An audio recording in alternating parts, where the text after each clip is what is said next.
Assalamualaikum warahmatullahi wabarakatuh. Salam sejahtera bagi kita semua. Om Swastiastu, Namo Buddhaya, salam kebajikan. Yang saya hormati Bapak Ibu yang hadir pada acara virtual hari ini. Semoga semua diberikan berkah keselamatan dan kesehatan. Peningkatan sistem evaluasi pendidikan adalah bagian dari kebijakan Merdeka Belajar yang didukung penuh oleh Presiden Jokowi dengan tujuan utama mendorong mutu pembelajaran dan hasil belajar para murid.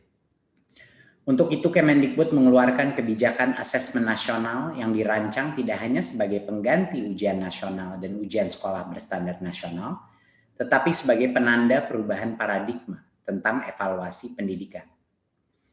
Perubahan mendasar asesmen nasional adalah tidak lagi mengevaluasi capaian murid secara individu, akan tetapi mengevaluasi dan memetakan sistem pendidikan berupa input, proses, dan hasil.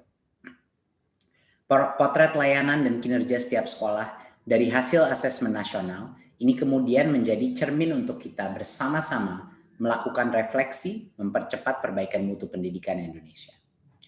Asesmen nasional terdiri dari 3 bagian, yaitu pertama, asesmen kompetensi minimum atau AKM.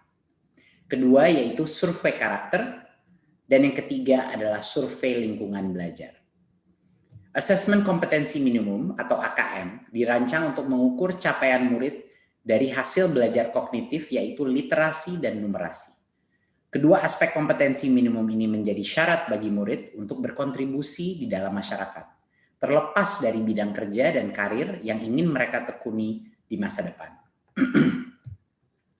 Fokus kepada kemampuan literasi dan numerasi tidak kemudian mengecilkan arti penting mata pelajaran, karena justru membantu murid mempelajari bidang ilmu lain, terutama untuk berpikir dan mencerna informasi dalam bentuk tertulis dan dalam bentuk angka atau secara kuantitatif.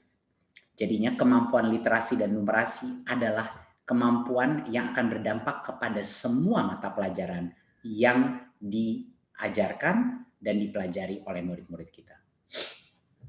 Bagian kedua adalah dari asesmen nasional adalah survei karakter yang dirancang untuk mengukur pencapaian murid dari hasil belajar sosial emosional berupa pilar karakter untuk mencetak profil pelajar Pancasila.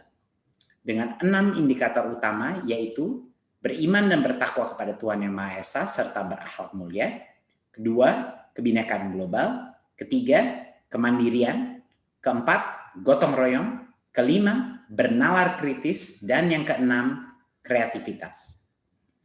Bagian ketiga dari asesmen nasional adalah survei lingkungan belajar untuk mengevaluasi dan memetakan aspek pendukung kualitas pembelajaran di lingkungan sekolah. Asesmen nasional pada tahun 2021 dilakukan sebagai pemetaan dasar, baseline, dari kualitas pendidikan yang nyata di lapangan. Sehingga tidak ada konsekuensi bagi sekolah maupun murid. Kemendikbud juga akan membantu sekolah dan dinas pendidikan dengan cara menyediakan laporan hasil asesmen yang menjelaskan profil, kekuatan, dan area perbaikan di tiap sekolah dan daerah.